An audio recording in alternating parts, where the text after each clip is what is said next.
Why the spread of Ebola is not just a critical health concern in Africa.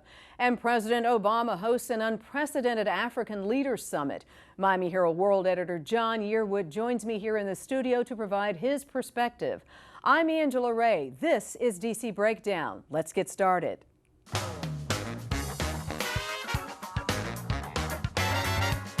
Breaking through the rhetoric, breaking down the issues from the nation's capital.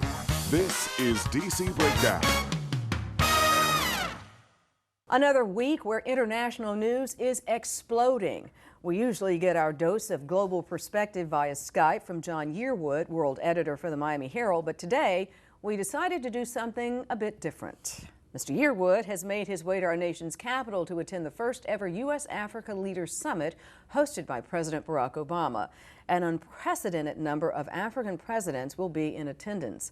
I am so proud to have my friend and D.C. Breakdown fan favorite, John Yearwood, joining us to discuss the summit and other world news. Mr. Yearwood, my friend, good to see you in person. It's a pleasure to be at your home. Thanks for inviting me. Well, you're invited all the time. Okay, you're here specifically for this summit. Absolutely. I came up to take a look at what's happening, talk to some of the African leaders, and because it's historic. We've never done this before, as you probably know. Both China and Japan have been meeting with African leaders for years now, and the U.S. is finally getting in the game and inviting all the leaders to meet. So it should be a really fascinating few days. I'm looking forward to it. And to your point of Japan and China holding these types of summits with African countries, they have then relationships with them. And China is all over the continent, building things and what have you. And America does need to work on its relationship with the countries on the continent. Mm-hmm. Well, I thought that President Obama has done just about almost everything right in terms of his engagement. He has made a few visits to the continent, the one last year where he went and focused a lot on business, and there was a lot of talk about Africa is rising, and if you look at what's happening in Africa, it's really tremendous, and it's been going on actually for quite some time. But I'm glad that there's some additional attention being placed on it. I mean, I travel to Africa often. I was there last year. I'm going back in a few months, actually twice over the next several months.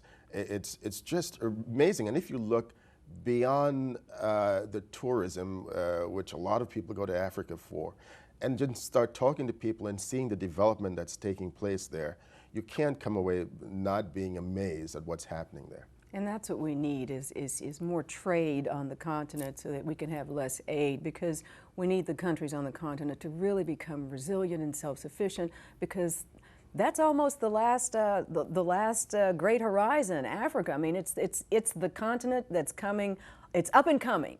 You know, and there's so much in the different countries. Mm-hmm. It's interesting that you talked about aid. I think what a lot of Africans have told me over the last several years, and as I said, I've been going there for about 2 decades, what a lot of Africans want really is a partnership with the United States, and whether they're dealing with the U.S., China, Japan, they're looking for partnerships in many cases to come into this on equal footing. Right. We're not looking for a handout. Right. And many Africans are saying that, look, when you come here, you're doing business with a country that has really tremendous potential.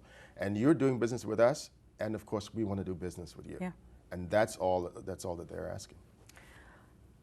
This is a 3-day summit here? It's a 3-day. There's a number of things happening. All over the place, so traffic is... I know, it's a little crazy. But in addition to meetings in a group with the African leaders, and there was some controversy about whether or not the president will have bilaterals, he said. And there are a number of other reasons that the administration isn't saying why the president isn't having bilaterals. But we'll take them at their word that it wants to give the president an opportunity to interact with everyone as a group. But in addition to that, there are events on Capitol Hill. The President Clinton is involved, former First Lady Laura Bush is involved. And so the leaders will get a really good sense of what's happening in the U.S. And historically, what has happened is that the American president has invited a handful, 3, 4, 5 African presidents to come in. to meet with the president as part of the whole AGOA effort. Now, the fact that you have so many leaders coming, I think really gives a really good shot in the arm to our efforts in Africa. And for a lot of people who've been going to Africa and following what's been happening on the continent for a long time, this is really exciting to be a part of and to be here to participate in it. Absolutely. This is just great news. Not great news, however, the countries of Guinea, Sierra Leone, and Liberia unable to come because of the Ebola outbreak, which I know you and I need to talk about. Let's give you, though, the latest about this outbreak.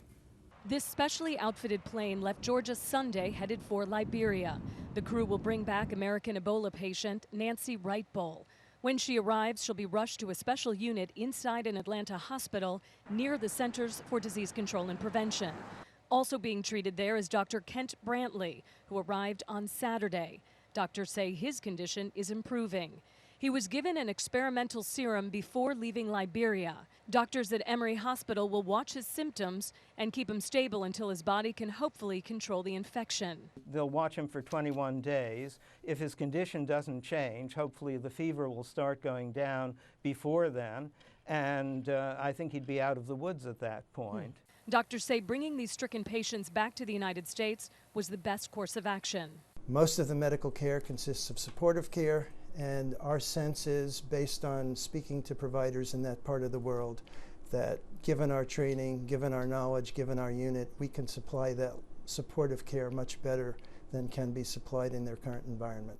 The Ebola outbreak has taken more than 700 lives in West Africa, and experts say it could be up to 6 months before it's under control. Major problem, John, as we see coming out of Guinea, Sierra Leone, and Liberia, and now the first a case of Ebola brought to the United States under very secure circumstances, but one of 2 doctors over there, American doctors, now back on U.S. soil.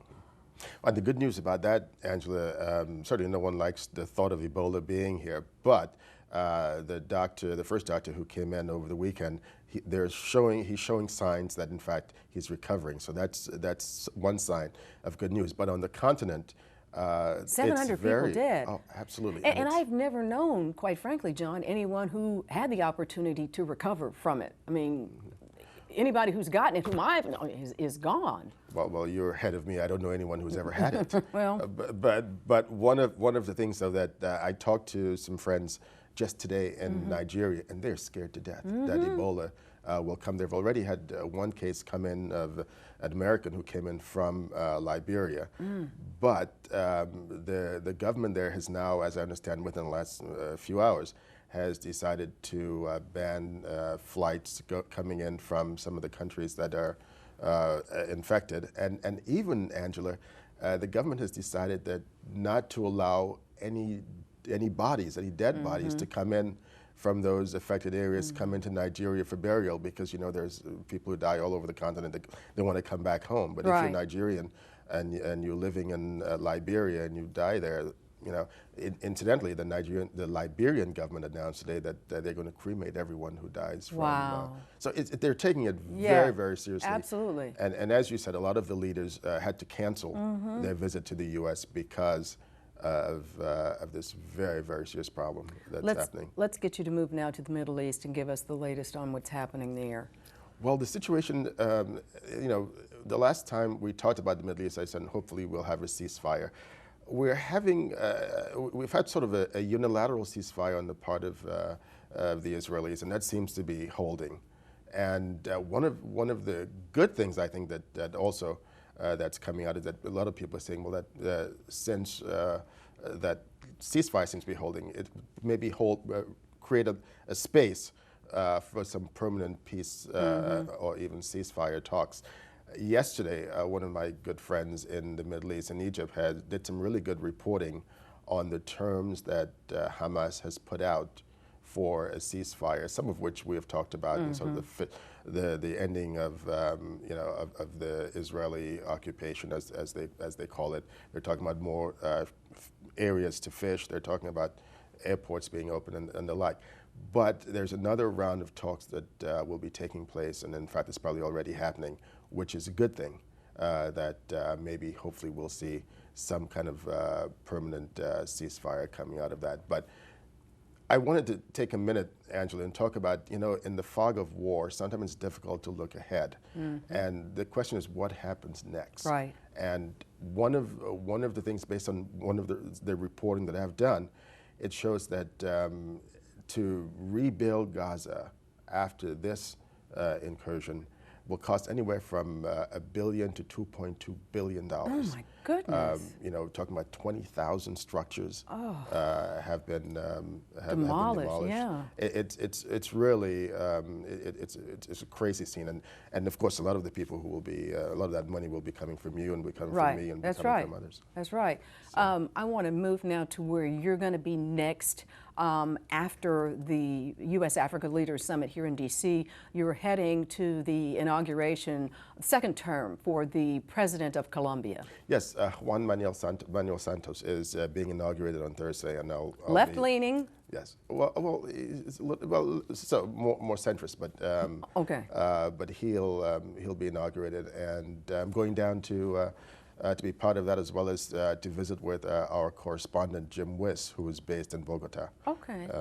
I'll be down there, and Santos has a number of issues ahead of him. The biggest one being trying to come up with some kind of peace agreement with the revolutionary arms, the FARC,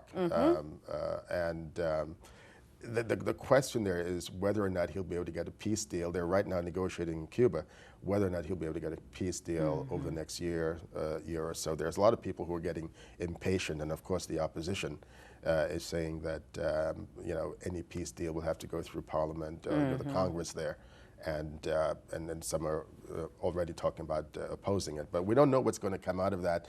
My understanding is that they're making really good progress in Havana. So I'll know some more about that, and probably maybe the next time we talk, I'll have an update on what's happening on the ground there. And we are unfortunately out of time, because I could just stay here and talk to you all day, because you know how much we both love international situations. But I do want to say I do have to let John Yearwood go.